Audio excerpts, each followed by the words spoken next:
Happy anniversary. Happy anniversary, Sam. It's been 6 full months since we began our journey around the world. We started out on a $10,000 budget. How is it working? Not great. Me, for one, have almost run out of the $10,000 of the original budget. So I think I probably have about $1,000 left. And we've got 6 more months to go. I don't think I've spent $9,000 on this trip, but I've definitely spent more than the original plan. Yeah. So we're not going to make the $10,000 budget. I still think we can do it for about $15,000 if we really try. But Europe's going to be a pain. It's going to be really expensive. Well, we've been pretty good on accommodation as far as couch surfing. So great. Couch surfing has really been a backbone of this trip because we've met so many cool people through couch surfing. It saves us loads of money, not only because we're getting free accommodation from the people who are opening up their home, but they also say, oh, you're about to go do this? Oh, that's kind of bad because you're going to spend a lot of money doing this, so you better do it this way and this way. Like Roro, for example, our first couch surfer, he was like, oh, you're going to go all the way down to Patagonia? Well, the way you're doing it, you're spending about 3 times more than you would unless you did it this way, this way, this way. Yeah. We ended up seeing a lot more things that we wouldn't have seen, and we saved a lot of money. Yes. So couch surfing is a great way to travel. Yeah, so after the 6 months, lots has happened. We've got lots of highlights on the trip. What kind of highlights do we have? Favorite moments? Oh, we could go all the way back to Guatemala where we found bed bugs in our hotel. Yes.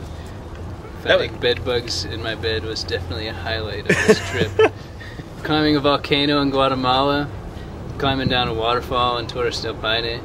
What? We didn't climb down a waterfall in Torres del Paine? What is that place called? Semuc Champe in Guatemala. Torres del Paine is in South America. Done too many awesome things. It's all blurring together. It's like a big ball of awesome. Well, Semuc Champe, that was one of my favorite video podcasts. And we had lots of good friends on that one, including Becky, who was afraid to get on the truck with us because she had a bad experience with a truck rolling over and killing somebody, and she was in it too. And then ours broke down as we were going up a hill, and it made some really scary noises. And actually in the video you can see as soon as we get off, the video kind of goes past her and you can see her face. She's just like absolutely horrified at what just happened to the truck. Quite funny. Yeah, people being terrified is hilarious. When we did the huge Torres del Paine trek in Chile and Patagonia, we met Sarah and Robbie. A lot of the Torres del Paine footage is of us like freezing in a sleeping bag and wishing that we'd be back home. What about when y'all have to stay out in the rain and the cold, your feet gets cold and things like that, and you're going to say, boy, I wish I was home. I was at Meemaw's house. And then after the trek, my feet did something crazy. They started peeling like gross, and it was really nasty. After Torres del Paine, it was the first time that we separated and went separate ways for a while. Got rid of them. Yeah, but we did meet back up in Buenos Aires, and the first thing that William did was got in a fight. A big fight. Big pillow fight. Oh yeah.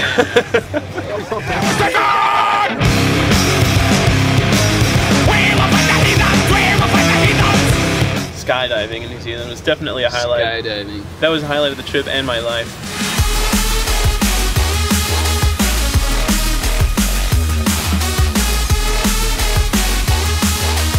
Tongariro Crossing. That was my favorite video podcast ever, was climbing Mount Doom. Mount Nguruho Summit. 3 hours return. Not if you get lost. It took us 4.5 hours. We're beaten up, we're bloody, our pants are torn, Sam's shoes are falling apart. But we climbed to the top. It taught us the lesson that doing stupid things makes for really good vidcasts. Yeah, it does. It does. Oh yeah, and Fraser Island. Going and swimming in Lake McKenzie and slapping flies.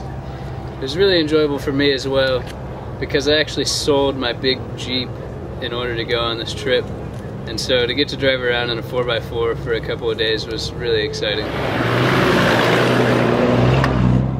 Oh, last highlight of the trip, swimming in a huge lake of tea.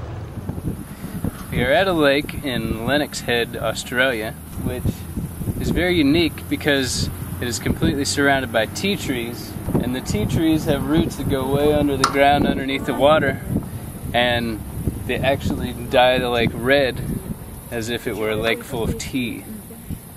Well, quickly, some low moments of the trip. I guess the first one was you getting sick. Yeah, I got food poisoning or something in Guatemala. There was some hostel right before we went to Fraser Island, and the door had a warning sign that says, "Keep this locked, there's burglars that come into this during the night." It is extremely hot in this hostel, and so in order to alleviate the heat with no air conditioning, we open this tier door like so. As you can see, there is another door that is locked like that. But last night, as I was sleeping with this door open, this door closed and locked, I heard this noise. And I turned around and there was two figures standing at this door, and I was like, "Hey, what are you doing?" And then they just took off running. So there was like two young stupid kids who were trying to get in here and steal our stuff. I would have taken them out and then called the police, which I don't even know the number to. I would have called 911 and gotten like some sex line or something. What is the police number here? The next morning we actually heard that they got into someone else's room and stole some stuff. That's probably the scariest moment on the trip so far, though. Traveling is not dangerous. We started out like thinking that it'd be all dangerous, and we were gonna like hype up the danger on the vidcast and like, look how dangerous this is.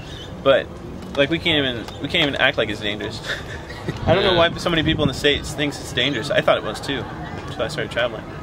Go traveling, it's safe. It is safe. And finally, one of the lowest podcasts we published is probably Day at the Beach. No one appreciated Day at the Beach. No. When we posted Day at the Beach, some people just didn't know how to accept it. They were just like, this is malarkey and not adventure.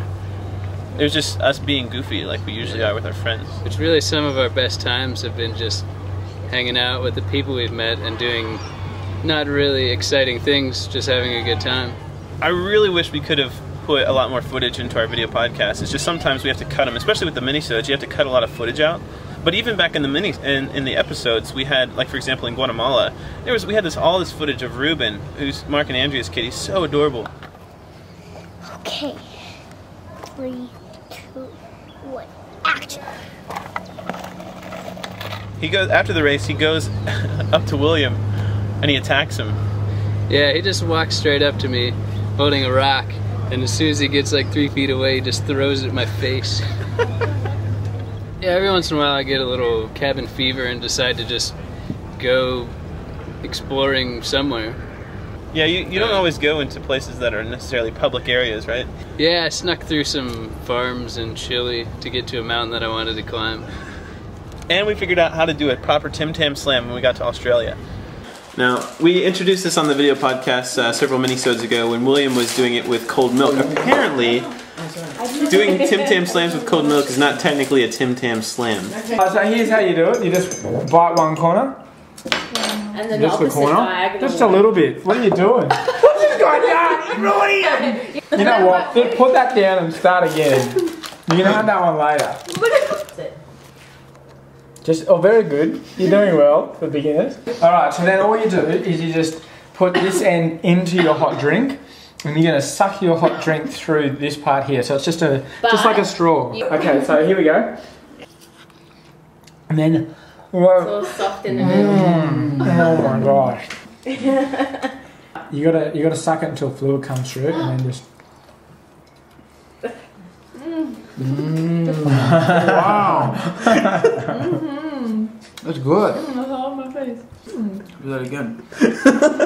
Yeah, on the one you ruined. See, Americans, we can do it. You guys can handle the big cut. I can handle the big corner. Yeah, we'll see. Yeah. Do it for America, man. The American dream.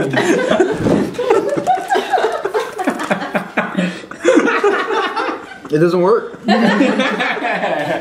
How's the underwear holding up? Pretty good. We still both only own 2 pairs of underwear. The same 2 pairs of underwear as we began with. Wash them every few days. Yeah, sometimes a little longer than every few days. I think these I've had on for about a week, and I mean they don't really smell. I mean, ex officio, they're not sponsoring us, So, but hey, I'll sponsor them. They're awesome. Ex Officio underwear. When I get home, I'm just gonna give away all my old underwear and buy a bunch of Ex Officio. So if you want some free underwear, just email me. I'll hook you up.